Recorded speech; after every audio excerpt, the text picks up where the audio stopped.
सभी राजा जहां बैठे हैं वो उच्च आसन पर बैठे हैं। ऊंचे आसनों पर राजा बैठे हैं, उनके थोड़े और ऊंचे से आसन पर उनके गुरुजनों को बैठाया गया। गुरुजनों को एक विशेष स्थान दिया, संत सत्पुरुषों को, महापुरुषों को थोड़ा ऊंचा सा आसन दिया गया और थोड़ा नीचा आसन उन राजाओं को है जो प्रतिभागी हैं, जो आमंत्रित हैं, संसार भर के सभी देशों से आए हुए राजाओं को। और थोड़े से आसन नीचे पे सचिव, सेवक आदि हैं, राजकुमार आदि।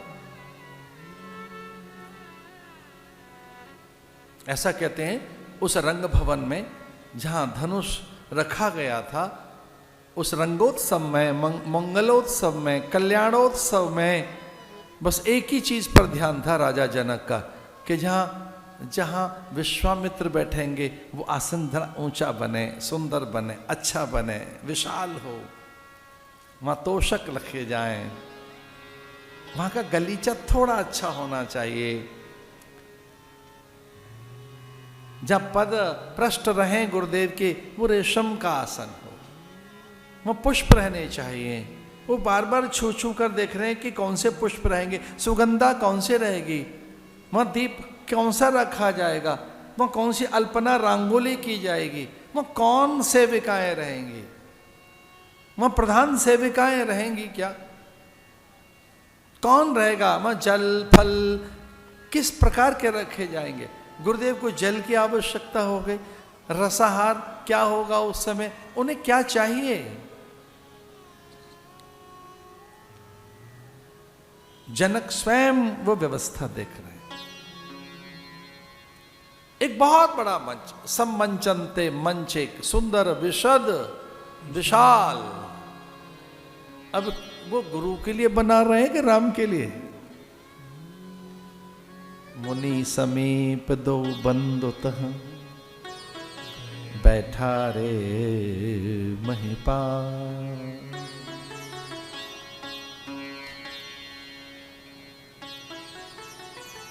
वैसे ये कभी कभी हम कथा सुनाते हैं, आप हमें अवसर दे रहे हैं प्रसंगों को प्रकट करने का। आपकी श्रद्धा से अभिभूत मेरा मन इतना उल्लसित है। आपकी श्रद्धा, आपके समर्पण, आपकी एकाग्रता, आपके साम्य और संतुलन से मन इतना आनंदित है कि वो प्रसंग हम जरूर सुनाएंगे। किसी को कोई आपत्ति नहीं है। ये क्या हुआ, राजाओं के ऊपर बैठा दिया राजकुमारों को, ये कैसे हो सकता है। ये राजकुमार मुनियों से भी बड़े हैं, ये संत सत्पुरुषों से भी बड़े हैं, ये ऊंचे बैठाए जाएंगे, गुरुओं के भी गुरु हैं, आखिर हैं तो राजा के बेटे। ऐसा क्या है भाई, इन्हें यहाँ क्यों बिठाया जा रहा है, पर किसी को आपत्ति नहीं है। क्या बात है। वो एक बड़ी सुंदर सी कथा आती है।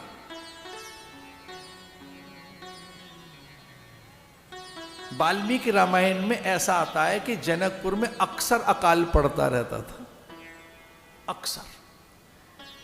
और वहां महादेव की कृपा, उनके अनुग्रह से वो अकाल चला जाता, फिर से धन धान्य समृद्ध पुनः।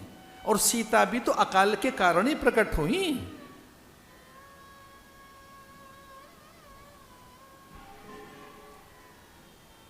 देवरचना, बड़े आनंदित हैं जनक। और जनक ने कहा कोई ऐसी माया, ऐसी रचना ब्रह्म के द्वारा हो, हे राम कुछ ऐसी माया, एक ऐसी रचना कीजिए कि अयोध्या की सिद्धि प्रतिष्ठि, अयोध्या की प्रतिष्ठा पैदा हो। ऐसी रचना कर दी भगवान ने। कुछ देर के लिए अकाल, त्राय त्राय हो गई, जलाशय सूख गए, अब जल नहीं है, सरोवर सूख गए, नदियां नीरहीन हो गई, और तो और सदा नीरा नदियों का भी नीर खो गया। जनक जी अपने गुरुजी से पूछने लगे कि महाराज वर्षा कब होगी, कैसे होगी।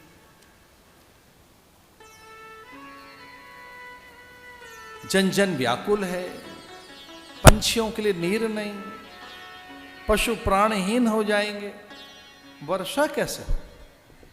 तो उन्होंने कहा भाई वर्षा हो सकती है, कोई साध्वी, कोई सती, ऐसी कोई सती हो जो मिट्टी से घड़ा बनाए, मिट्टी जनकपुर की हो, जनकपुर की मिट्टी से घड़ा बने, घड़ा कच्चा हो, उसमें से कच्चे धागे से, सूत में से धागा निकाल, रुई में से धागा निकालकर उस घड़े को बांधकर राजकूप से, आपके कुएं से जल निकाले, कच्चे मिट्टी के घड़े से। घड़ा टूटना नहीं चाहिए, कदाचित घड़ा तो नहीं टूटेगा पर वो कच्चा धागा टूट सकता है।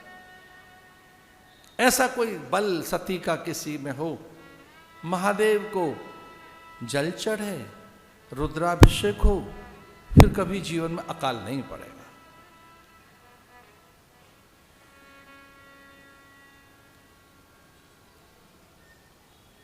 रानी ने कहा कि हमसे तो होगा ही नहीं है, और कर भी सकती है, पर ये हम काम क्यों करें, कौशल्या कर लें ये काम, बगल में ही तो है।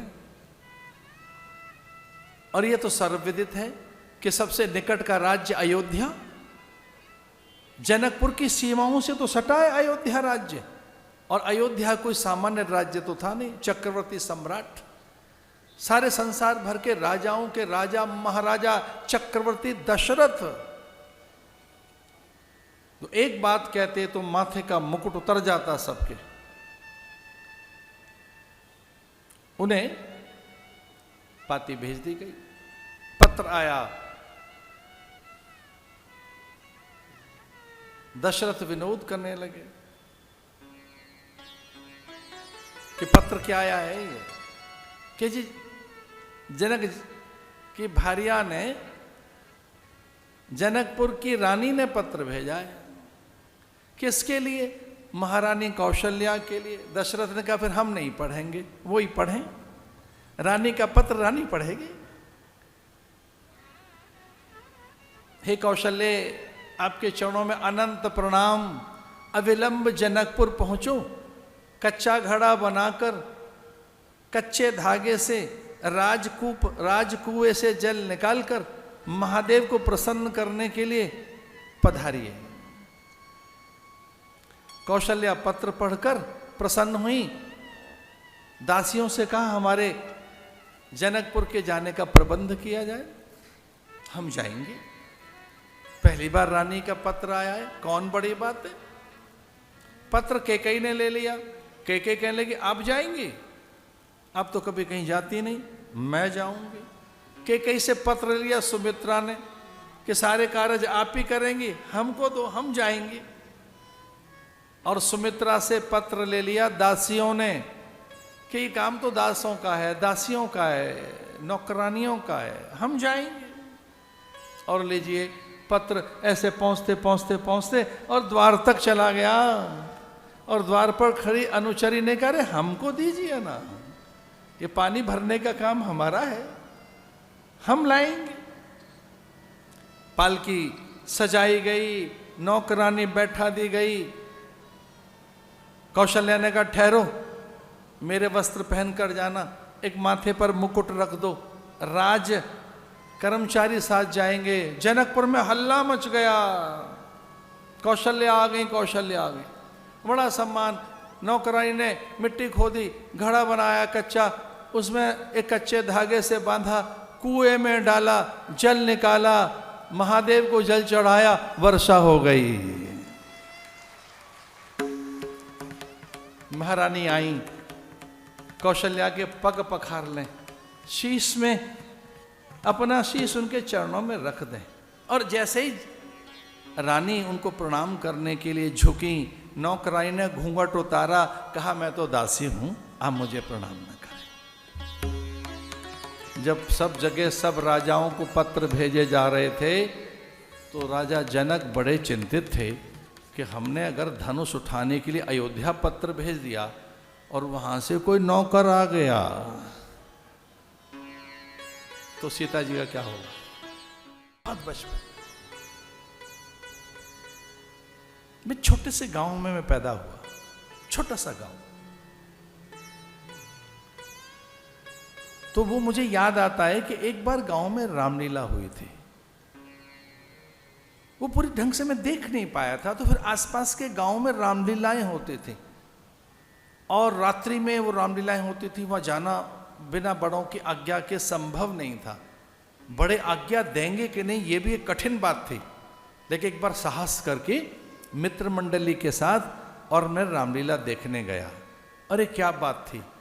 रामलीला कदाचित 7-8 बजे होनी थी और हम सूरज छुपने के पास पहले ही पहुंच गए थे। 1.5-2 घंटे पहले मंच को देख रहे हैं, रामलीला होगी। क्या बात है! क्या होगी? रामलीला। क्या होगी? रामलीला। राम की लीला होगी। ये व्यास जो है परंपरा से कहते आए हैं।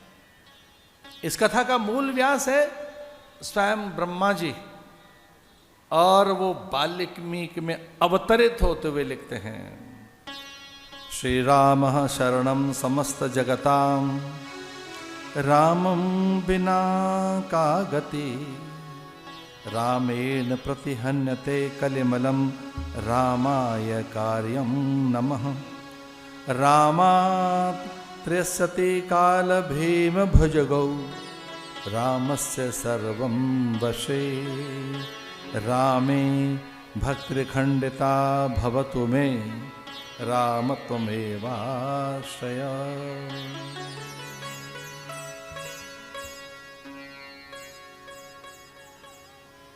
भूप सहस 10 एक ही 12 लगे उठावन टरही नटारा।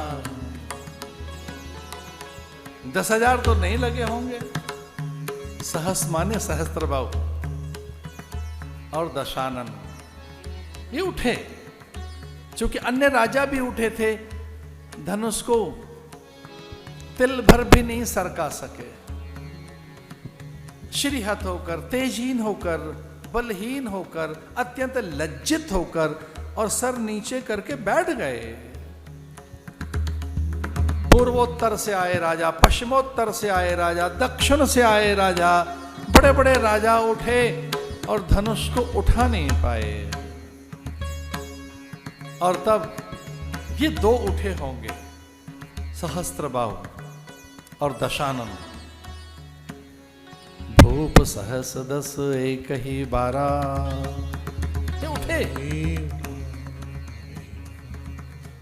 सहस्त्रबाहु पहुंचा वहां, लज्जित होकर लौटा। और दशानन ने, लंकेश ने जब देखा वो धनुष, तो उसमें महादेव दिखाई दिए और वो समझ गया था कि ये मेरे योग्य नहीं है। उसके कानों में भयंकर ध्वनि, तुमुल ध्वनि, उसके नेत्रों के आगे बड़वानल प्रकट हो गई। भयभीत होकर, मूर्छित होकर रावण गिरा था धरती पर। और जब उसकी मूर्छा टूटी तो उसने देखा कि अंबर तक अग्नि की ज्वालाएं चारों दिशाओं में, संपूर्ण दिशाओं में भयंकर ज्वालाएं उसे दिखाई दे रही हैं। और आवाजें आ रही हैं लंका से कि लंका जलकर राख हो गई है, जल्दी लौटो, जल्दी लौटो।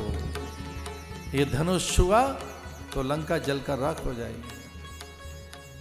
भाग लिया था रावण वहां से, क्योंकि राम की मंद मंद मुस्कुराहट उसने धनुष में देख ली थी कि राम के लिए।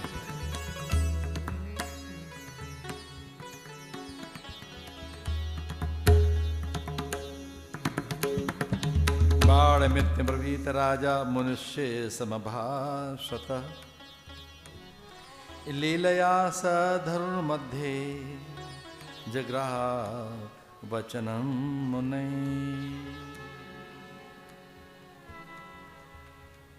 विश्वामित्र समय शुभ जाने, बोले अति स्नेह में बानी।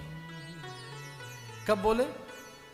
जब बहुत भयभीत होकर, चिंतित होकर, और जनक घोषणा करने लगे, अरे अरे अब कोई राजा बचा नहीं है, वीर विहीन धरा है, ऐसा कहकर जब बहुत व्याकुल होकर जनक ने ये बात कही, तो मंच से कूदकर जनक के सामने खड़े होकर लक्ष्मण ने कहा, अरे मूढ़ राजा,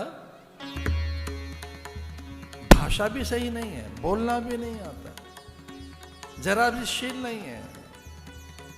हमने सुना आप ज्ञानी हैं, जहां राम बैठा हो वहां इतने ऊंचे स्वर में नहीं बोला जा सकता। क्या कहता है? वीर विहीन हो गई धरती। ये पूरी धरती मेरे लिए कच्चे घड़े जैसी है, ये धनुष मेरे लिए कमल ककड़ी जैसा है। मैं पूरे ब्रह्मांड को एक पल में चूर्ण बना सकता हूं। शब्द वापस लो। नहीं, आपको शब्द वापस लेने होंगे। वीर विहीन धरती नहीं है। जनक अत्यंत प्रसन्न हुए। राम ने आंखें तेरे दी, बड़ों के सामने ज्यादा बातें नहीं, वापस आ।